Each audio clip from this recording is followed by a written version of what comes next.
While many printers have shifted their focus, Freeport Press has remained committed to the art of print. For companies that need a printing partner for magazines, look no further than Freeport Press. We offer the capabilities a customer would expect from a national printer while offering the level of customer service clients expect from a family-owned business. Freeport Press. We do print, and we do it well. FreeportPress.com.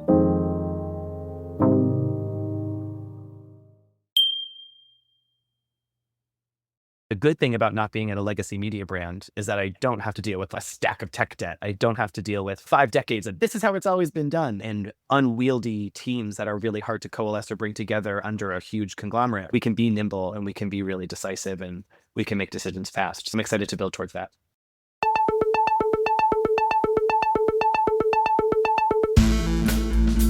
Playboy is many things to quite a few people. We don't have to go into its history, but the thing you need to know is this. It's back. Yes, there will be photos of women in various stages of undress, and yes, there will be sharp writing from sharp minds. But mostly the people behind it are going to try and build up the media brand, and that's important, because Playboy was, arguably, the first magazine that used its content at the center of a much larger and much more diverse brand ecosystem. The new editor-in-chief also comes with another title, Chief Brand Officer, which gives you an indication that these people aren't messing around. Phillip Picardi has a long history in magazines and has also worked in brand. He's also gay, which, honestly, I have some trouble saying here because it doesn't matter that he is. But when I tell my friends that the new editor-in-chief of Playboy, an heir to Hugh Hefner of all people, is gay, well, that raises an eyebrow. Because Playboy is a lot of things, but it's also a very male, very heterosexual brand. But what if I told you that some of the best writing coming out of Playboy now is being written by a cadre of hyper-talented young women? That Philip's boss used to work at National Geographic and Disney, or that Phillip received his master's degree from the Harvard Divinity School. Should I keep going? Because I could. Just listen to our discussion. We're going to dispel some misconceptions and then some. My name is Arjun Basu. I assure you, I am fully clothed, and this is the full bleed. Before we get to your actual job right now, your story is long and it's very interesting, I have to say. But let's get an abridged version. Tell us about your journey to this point. Oh, God. Okay. It's so funny. I was just doing this in another interview. I actually ended up apologizing. I feel like when I tell my story, people think that I'm mentally ill. By the way, maybe. Jury's out. So long story short, I have been in magazines since I was 18 years old. I started as an intern at Condé Nast for Teen Vogue. By the age of 25, I was the chief content officer for Teen Vogue. After that, I was also overseeing Allure's digital editorial operations as their digital editorial director. And I ended up pitching to Anna Wintour a concept for a publication called Them, which would then become Condé Nast's first ever LGBTQ publication and first dedicated brand launch since Portfolio, which was over a decade prior. Then I jumped ship for whatever godforsaken reason and landed as the editor-in-chief of Out magazine. Of all of my life regrets, that is probably my most profound. It was a disaster. Fun, but it was a disaster. Did you regret leaving the Condé Nast family or going to Out, or both? Both. Okay. I guess we'll save that for later. After Out, I decamped for Los Angeles with my ex, my second biggest life regret. Just kidding. That's mean. But you can keep it in. And that's when I decided to start a podcast with Crooked Media called Unholier Than Thou. And I went to divinity school. Just finished actually a memoir called Is Jesus Kind of Hot? That is a collection of essays about my journey and my relationship to religion. I went corporate shortly after that, and I was the chief brand officer for Weight Watchers. And now I have the privilege of serving as the chief brand officer and editor-in-chief of Playboy. See, I told you, my dear listeners, that was going to be something. Why was Out such a disaster? So Out has pretty much always been a disaster from what I had gathered from so many of the people who had traversed through that publication. But by the way, it is a fabulous publication with a very rich history and a really cool, dedicated group of people who worked to make it happen after the worst of the AIDS crisis had taken its toll and the pharmaceutical companies really want to capitalize on this new emerging market of consumers, which was gay men, basically, who were sexually active and also were very upwardly mobile. But I came to Out at a really significant point in the publication's trajectory, which it had just changed hands of ownership. Aaron Hickland, the longtime editor-in-chief, was out And they brought me in under the banner of Pride Media, which was out in The Advocate and a website called pride.com.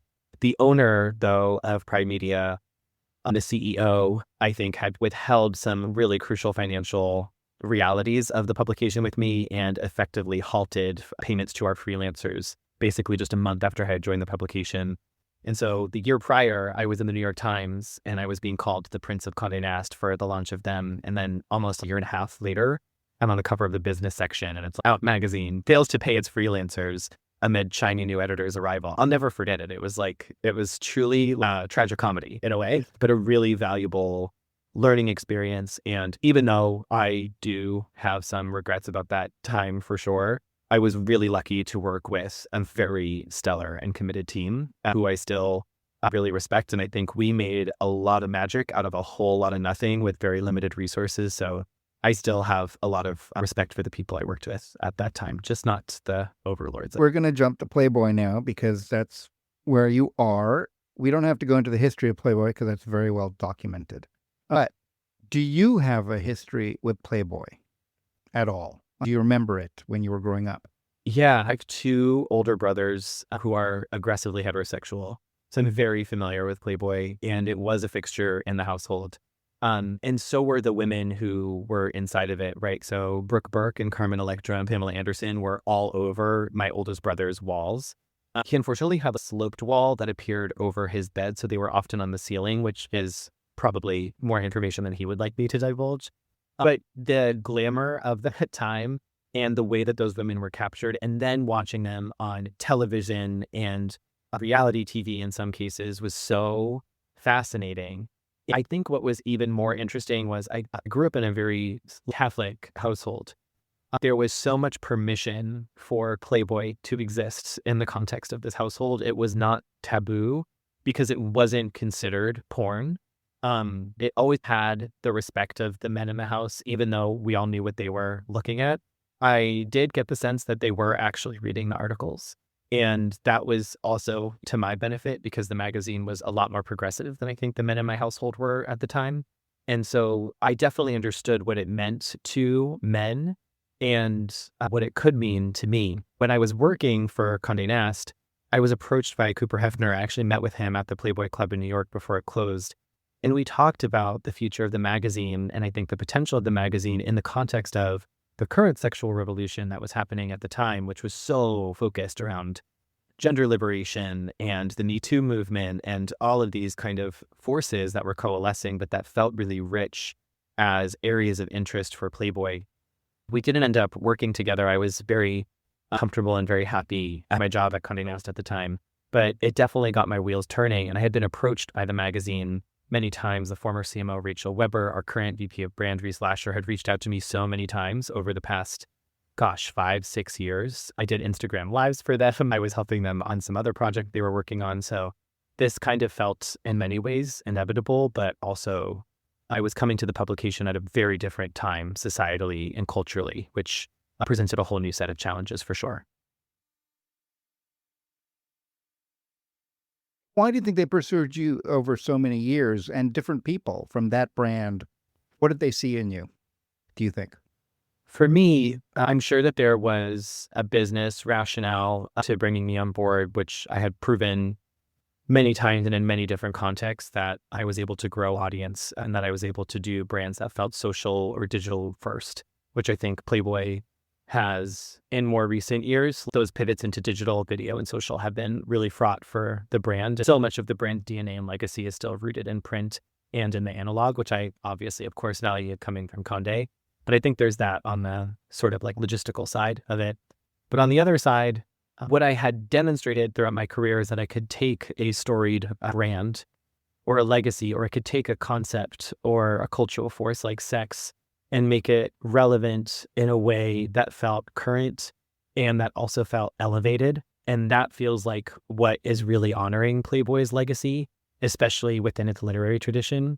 Understanding that sex could be a bridge to so many other issues and areas of coverage that we could pursue, whether that's fashion, whether that's wellness, whether that's politics, right? There's so many things that make sex fraught in this moment. And I think it needed an editor who was unafraid of sexuality, because Playboy still needs to be about sex and it still needs to be sexy, but it also has to offer so much more than that. What is Playboy today? Describe it to someone who thinks maybe it doesn't even exist anymore. In my most esoteric and my favorite way of talking about Playboy, I like to say that in a very prudish, but simultaneously very pornographic era, when we are more polarized and more pulled apart than ever, there are so many forces, technologically, politically, they're pulling us apart and dividing us from each other. Playboy is the publication that actively is encouraging you to reach out and touch one another.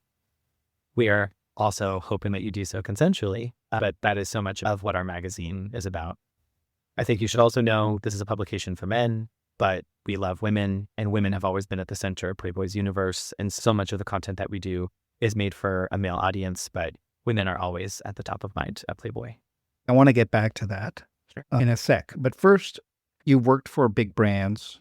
You mentioned Weight Watchers. What is the pressure of being tasked with shepherding a brand with such a history as Playboy and bringing it into, it is a different age, no matter what anyone says, it's a different age now. There's so many different kinds of pressure in this role, actually. On the one hand, there's the pressure of preserving a really rich visual and design legacy that has always been at the bedrock of the brand, and this really intense devotion to the magazine's golden era and what that magazine's golden era has meant to some of our most diehard fans and readers and audience members, but also to people who just feel an allegiance to the brand because of that period in time.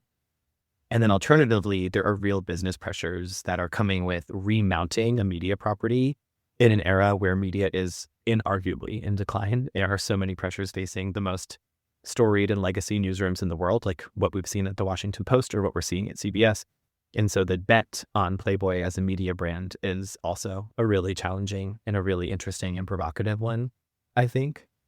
And then additionally, we're not just running a media brand, right? Playboy always was ahead of the curve, I think, in the media business, because it was actually, in my opinion, humbly, the first media brand that was able to be a brand first and a media entity second. And so there is the reality of the global licensing business that also accompanies some of this work, and that this media business has to ultimately support. So there's business considerations, there's audience considerations, and then societally, I think right now, this is a pretty fraught moment for gender relations. Some of that, sometimes we call that heteropessimism, and also encroaching censorship that also make Playboy's premise really provocative, but super challenging logistically when we think about the kinds of images and stories that we want to run on social platforms that are moving farther and farther away from provocation. That makes reach and distribution also a challenge. A challenge that Playboy's always faced, to be clear. It just has a different kind of context or labyrinth to navigate. Your title, it's editor-in-chief in the magazine, but it's chief brand officer. And I think it's the first time I've talked to someone where that relationship has been made explicit. I think all editor-in-chiefs in the end are chief brand officers. Agreed. You have that title, and I think that means something. There's an implication in it. Where do you want to take it? What does the brand mean today that is different from what it meant 10, 15, 20 years ago, 30 years ago, 40 years ago? I almost want to push back on whether or not it has to necessarily be different in its meaning, because I feel like so much of what I'm doing editorially is returning the publication to its original meaning. This is a publication about desire and sexuality, the intersection of sex and culture. But it is also a publication that understands that none of those things matter if we are not free. And so the pursuit of freedom was something that was integral to the Playboy philosophy that Hugh Hefner published, a 25-part manifesto that he wrote over, I think, the course of a decade. That is just legendary, and that really moved me when I was building my premise for the brand. But I think that what Playboy means, that original provocation, actually is feeling more urgent than ever, because of where we're at with censorship, because of where we are at with freedom of expression feeling hindered, because we are further divided and we are more apart than ever. And so it is restoring Playboy to that role of the provocateur in society, but it is, I think, more urgently in this moment when we are navigating a Gen Z sex recession and pessimism about things like marriage and sex in general. I think what's new particularly about Playboy, or what's taking center stage in this moment, is the idea that we want to be guiding men through these life experiences and through these moments. We want those men to be invested in making themselves better and improving themselves, but also in making sure that they're treating women well in the process. We're often positioning women as the experts to do that, which feels exciting and challenging and can often be really funny. There's a certain rallying cry around that from audiences that we found. There's a mutual appreciation from men and women for this perspective on how we're covering sex and relationships and day-to-day life, which is, I really hope, the bedrock of our content strategy moving forward. About that strategy a bit, I've been reading the Substack, and most of the writing is done by young women, really good writing. And the Playboy brand, or the ecosystem, it used to be vast when a lot of publications didn't have anything. Yeah. Is that ecosystem going to change? How's it going to evolve? How are you going to use the Substack? Is it driving readers? How does it all fit? Right now, we are about beating our chest to make sure people know that we are alive and well, and that we are coming back, and that we are building, and that we are growing. The Substack truly is just a brand play for us at the moment. And it was a way to engage with what I consider to be one of the most influential communities on the internet, which are people who are writing or people who are creatives. And of course, our fellow people in the media. What ended up happening with the Substack was we quickly were discovered by a lot of traditional Playboy readers. We did a reader survey there, and 95% of the people who responded were men, and many of them were actually over the age of 40. And so that was a really interesting factoid, because so much of what we're doing there is resurfacing some of the greatest hits from the archive that Magdalene Taylor, actually, who works for us as our senior editor, curates. And those stories have found a brand new life and a brand new appreciation. And we get a lot of great comments from those guys that are like, I remember this woman, which is just incredible. But when we did a call for writers and we did a call for collaborators, I was shocked that the vast majority of the people who responded were women. And that has been just true across the board. I think that speaks to two things. One, it feels fraught for men to be engaging with open and honest conversations about sex and sexuality right now. So I do hope that changes over time. The other thing that I think it speaks to is women are so deeply invested in men being better, and especially men being better in relationships and in sex. And so they want to be a part of this movement. Women are really pursuing us to be published and to have columns or to be able to share about their own sexual experiences, because I think there's a collective understanding that gender liberation isn't going to come unless men are an invested part of the solution. And that has been and feels, I think, really new, which is super exciting. To talk about the Substack strategy a bit more, I think we just want to grow the size of that list as much as we can organically. We don't do a ton of external channel promotion there. It's not like an on-the-channel lift. So what we're doing is we're trying to hit the 10,000 milestone. We're just a couple thousand away at this point. The growth there has been enterprise level and super encouraging. But I think our ultimate goal is that we give away a lot less of those stories and are pointing people to the site to subscribe if they want to see more, because growing our own subscription business is going to be like paramount to our success over the next couple of years. And what we do see is a real high intent to read and consume and engage with content there. Looking at our top stories there, it's like an essay from Josh Gondelman about loving his wife, almost a 5,000-word feature from Camille Sojit-Peja about going on a swingers cruise. There's like real words on there, and people are really engaged. So we're hoping that now that they can understand what the universe is about, they'll feel a desire to support the journalism and the work that we're doing on our own channels. We'll be right back. Hi, this is Jeremy Leslie at Mag Culture. We're proud to support The Full Bleed because we love magazines too. Visit magculture.com and see why print is far from over. It's just getting started. Read the journal for interviews and reviews, listen to our podcasts, visit our shop in London and online, and come to our live events in London and New York. We love magazines. Subscribe to our newsletter for weekly updates, all at magculture.com. Print is Dead is made possible by the support of the Society of Publication Designers. The SPD powers the future of visual storytelling, setting the standard for editorial excellence and shaping the future of visual culture. For more information, visit spd.org. Do you think that a lot of the women, especially, who have responded with a willingness to write for you, was that because of the brand? Oh, yeah. Even in some of our surveys that we have about consumers of the brands, like people who buy the lifestyle product, there's a really high index of women who are supporters of Playboy's brand, or people just who like buy the product and wear the logo. So yes, women have felt like a very active participant in this universe for a while. I'm thinking about the bunny, the logo. I don't think I remember a man with it. I've seen a lot of women wearing it either as a necklace or on a t-shirt or a trucker cap or something. There's this hipster nostalgia because it does feel like it was innocent in a weird way, given what you can see now on your screen. It just feels like Playboy's, it's pure in a way that a lot of stuff that has to do with sex isn't, because it's fraught or political or it comes from not a good place. But Playboy, the word I think of is innocent.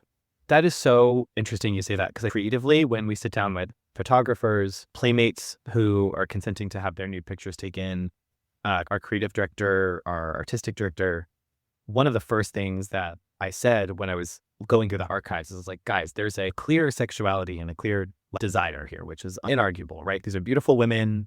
They are not necessarily defying any conventions of beauty here. They're gorgeous, and wow, do they look good.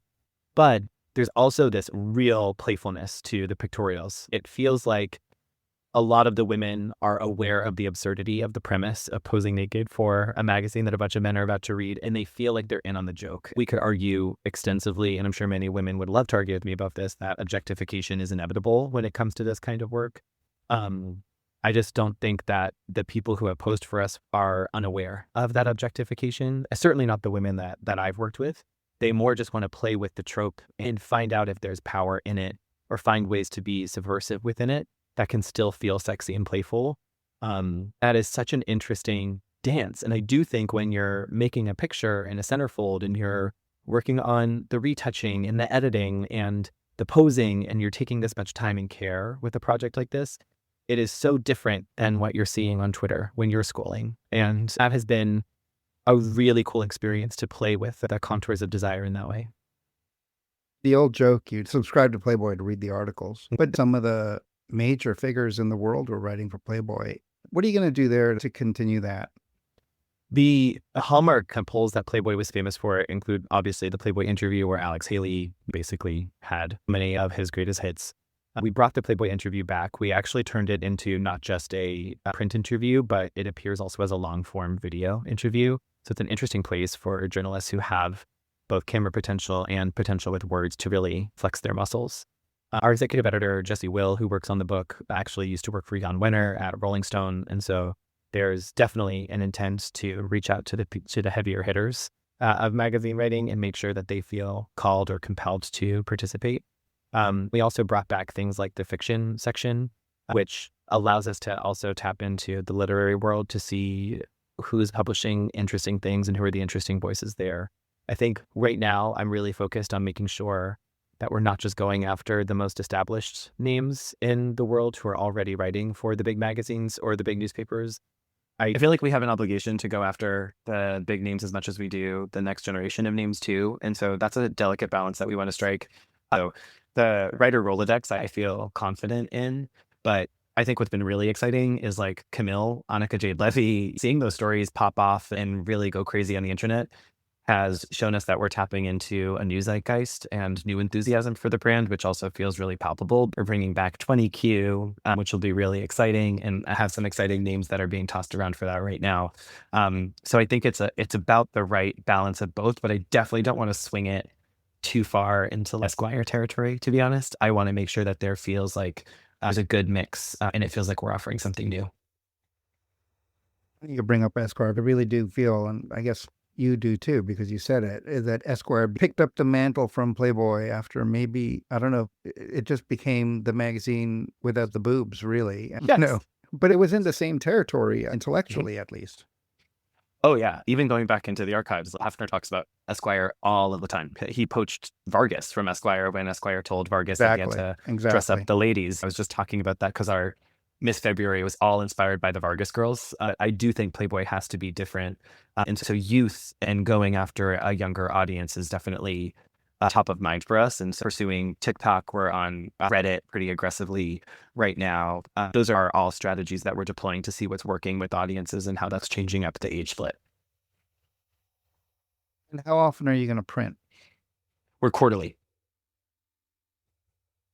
And widely distributed? We're distributed nationally, Barnes & Noble, and then local booksellers. And we do have a direct-to-consumer option on the website, which I just think is the best for us and for our lifeblood, because that's how you get subscribers and email capture and all that.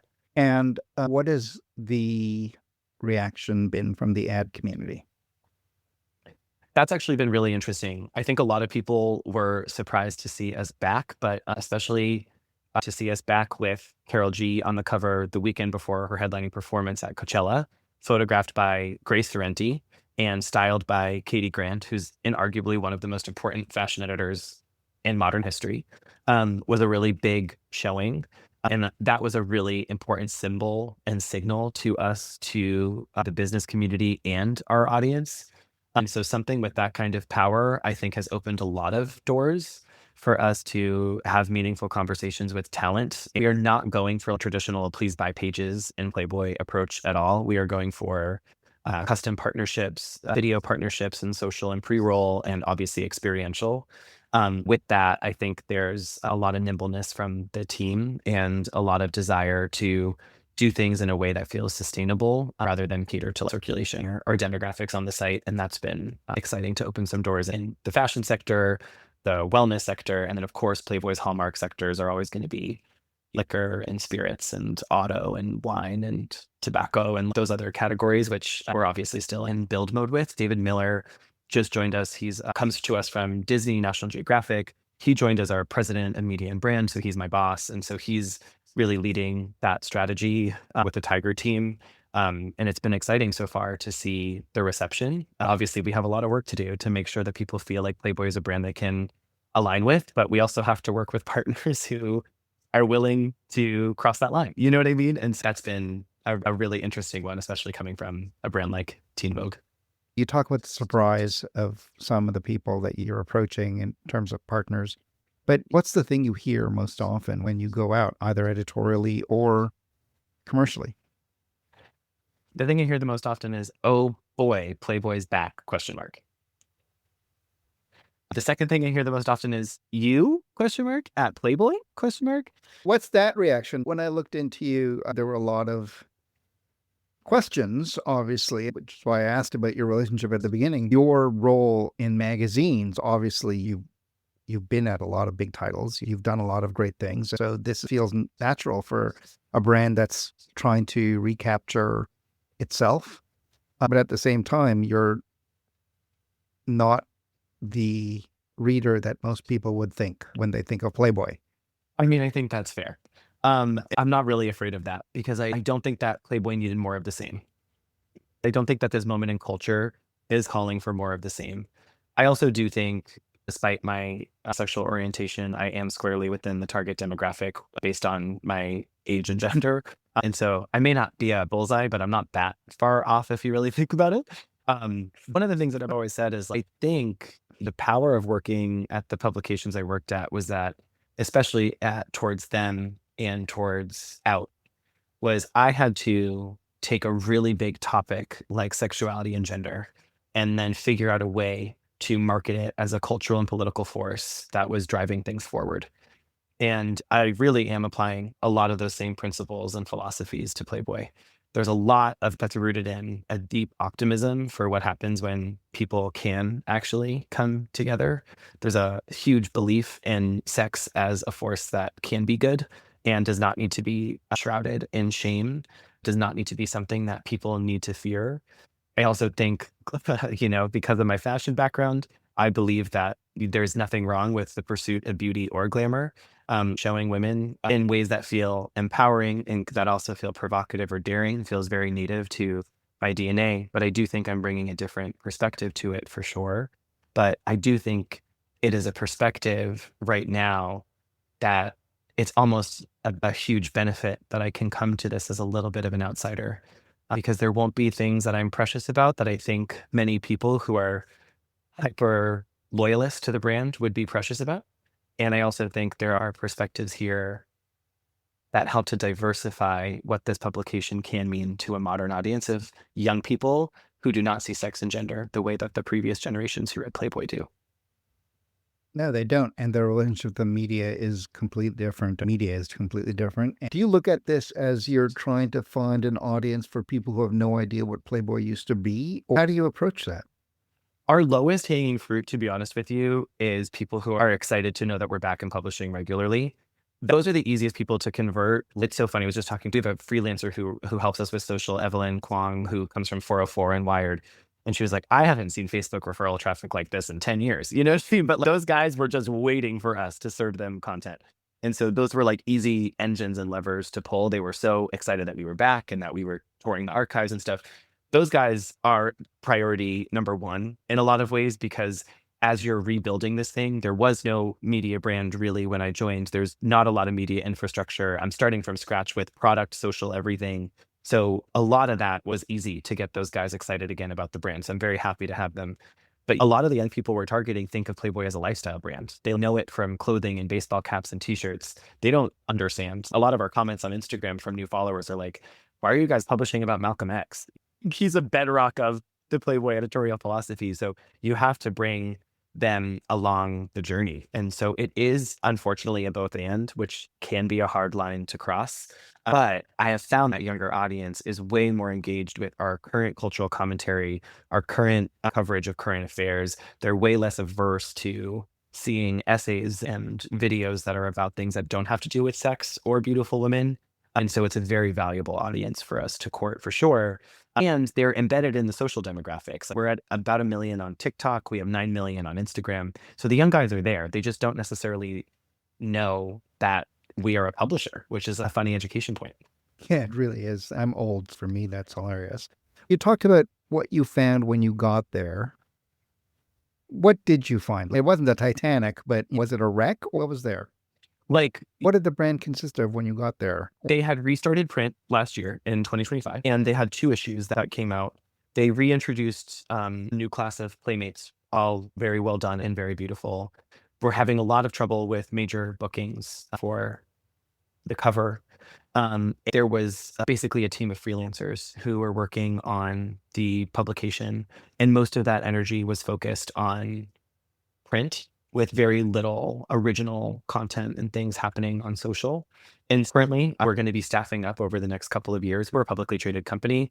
And so we have to do so in a way that is respectful of the EBITDA and making sure that we are growing and showing proof of purchase as we grow. But I am still working with a team that is on basically a part-time or full-time freelance basis. And I had to start some new things like Substack and Reddit and Blue Sky, and make sure that the website was going to be fine-tuned to be a more nimble content engine. And I'm leading a website redesign project right now with Wondersauce, a great agency, and then also had to build the spring issue at the same time.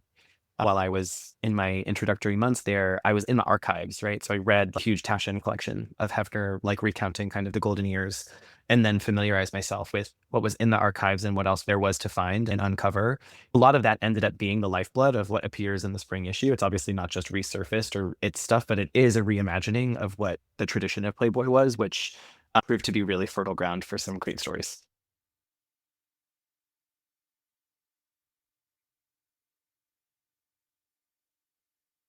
Where do you want to take it? Where do you want it to be in a year? What is healthy? What's the goal here? My ultimate goal is that the media arm of Playboy is the lifeblood of the entire business ecosystem, which is to say, if we make enough noise and we get enough audience engagement and following and loyalty over what we do on social, on our video channels, eventually in audio, on podcast, and of course, with the magazine and daily editorial content, it's like the tide that rises all ships, right? So I would hope that the licensing opportunities expand and brand partnerships expand, and we build back the experiential arm of this business. There is tremendous appetite around building hospitality again as a really meaningful source of revenue for Playboy.